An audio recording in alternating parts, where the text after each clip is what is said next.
अस्सलाम वालेकुम दोस्तों। उम्मीद है आप लोग खैरियत से होंगे। दोस्तों, आज की वीडियो बहुत ही अहम है, ना सिर्फ स्टूडेंट्स बल्कि प्रोफेशनल्स के लिए भी। हमें अल्लाह ताला ने कान दिए हैं जिनसे हम सुनते हैं, लेकिन क्या हम इनका भरपूर इस्तेमाल करते हैं?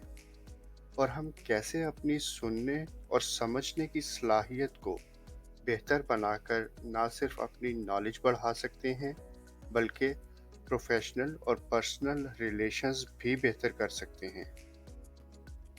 तो दोस्तों, हमारे सुनने के चार बुनियादी मकासद होते हैं। We listen for information, understanding, enjoyment and learning. क्या आपने सोचा कि हम जिस भी सोर्स से सुन रहे हों, हम कितने फीसद सुन और समझ रहे होते हैं? चलिए एक ग्राफ से आसान अल्फाज में समझते हैं। एक रिसर्च के मुताबिक कम्युनिकेशन के दौरान हम जो कुछ भी सुनते हैं उसका 50% हम यकसर सुनते ही नहीं, और बाकी के 50% में से 25 से 50% ही ऐसा होता है जो हम समझ पाते हैं। अब ज़रा इसको अपने ऊपर इम्पोज करके सोचिए कि हम किसी को अपनी बात समझाना चाहें और वो सिर्फ 50% बात सुने और 25% समझे, यानी हम 75% फजूल बोलते रहे। तो जनाब, अगर हम एक्टिव लिसनिंग टेक्निक्स यूज़ करें तो ना सिर्फ हम बेहतर इंफॉर्मेशन ग्रास्प कर सकते हैं बल्कि एक अच्छा इम्प्रेशन भी क्रिएट कर सकते हैं। हम बहुत से काम लाशऊरी तौर पर करते हैं जिनमें दूसरों से इंटरेक्शन भी शामिल है। एक्टिव लिसनिंग या माइंडफुल लिसनिंग आपको उस लाशऊर से निकालने का नाम है। माइंडफुल या एक्टिव लिसनिंग का प्रोसेस इन स्टेप्स पर मुश्तमिल है।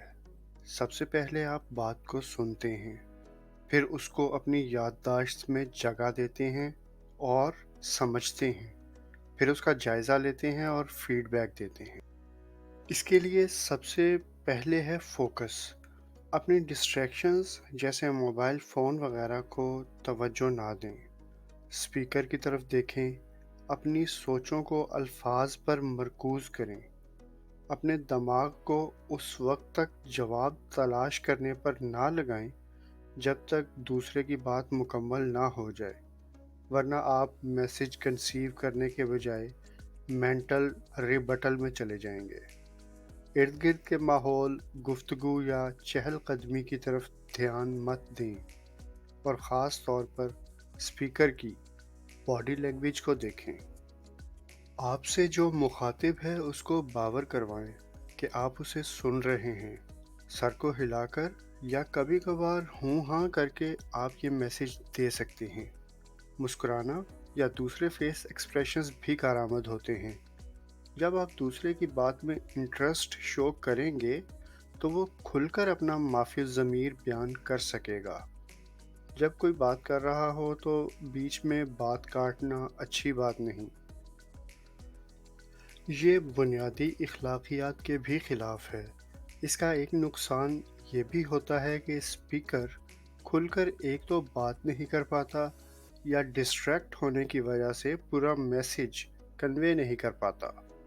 यही वजह है कि बाज़ असातिज़ा क्लासरूम में लेक्चर के दौरान सवालात को डिस्करेज करते हैं और क्वेश्चन सेशन को आखिर में रखते हैं, जिस पर स्टूडेंट समझते हैं टीचर को तो कुछ आता ही नहीं जी। हमारे ज़ाती मफरूज़े, जजमेंट और एतक़ादात हमारे सुनने और समझने की सलाहियत को बेपनाह मुतासर करते हैं। एक सामे के तौर पर आपका काम बात को सुनना और समझना है, लिहाजा पहले मैसेज को शऊरी तौर पर मुकम्मल सुनें। उसके बाद अगर कोई बात समझ ना आई हो तो वो पूछें। अगर आप दूसरे की गुफ्तगू के दौरान ही जवाब या काउंटर आर्गुमेंट क्रिएट करने की कोशिश करेंगे तो मैसेज पूरा आप तक नहीं पहुंच पाएगा। जब दूसरा अपनी बात मुकम्मल कर ले, फिर अगर कोई कन्फ्यूजन है तो पूछ लें, या स्पीकर के मैसेज का खुलासा बयान कर दें, ताकि कंफर्म हो जाए कि जो कुछ कहा गया आपने उसको उसी तरह सुना और समझा है। एक्टिव लिसनिंग का मकसद ज़्यादा से ज़्यादा इन्फॉर्मेशन उसके सही पर्सपेक्टिव में वसूल करना और उसको रिटेन करना है।